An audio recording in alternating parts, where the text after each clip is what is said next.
ফাতিমা তুজহরা রাদিয়াল্লাহু তাআলা আনহা যখন দেখলেন গো আল্লাহ নবী রাহমাতুল লিল আলামিন সেজদায় পড়ে কান্দে রে, আল্লাহুম্মা উম্মতি আল্লাহুম্মা উম্মতি।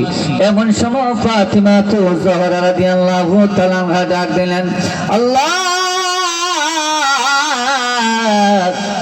আমার বাবা তোমার বন্ধু, আমার বাবা রে, আমার বাবার উম্মতের পাগল বানায় দিছ গো আল্লাহ। ও গো আল্লাহ, আজকে 3 দিন গত হয়ে গেল আমার বাবা খাবার গ্রহণ করে না। আজকে 3 দিন গত হয়ে গেল আমার বাবা পানি পান করে না।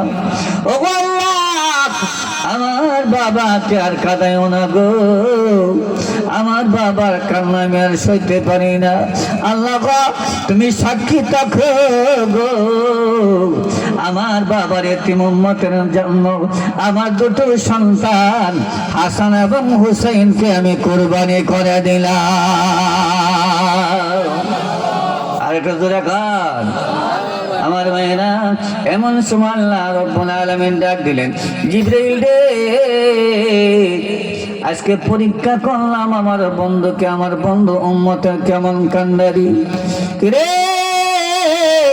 জিবরাইল যা যা আমার বন্ধুকে সুসংবাদ জানায় দেয়, আমার বন্ধুকে আমি আল্লাহর পক্ষ থেকে সালাম জানায় দেয়, আমার বন্ধুরে জানায় দেবে কিয়ামতের ময়দান যখন শুরু হয়ে যাবে আমার বন্ধুকে জিজ্ঞাসা না করি একটা উম্মত আমি জাহান্নামের আগুনে ছেড়ে দিব না।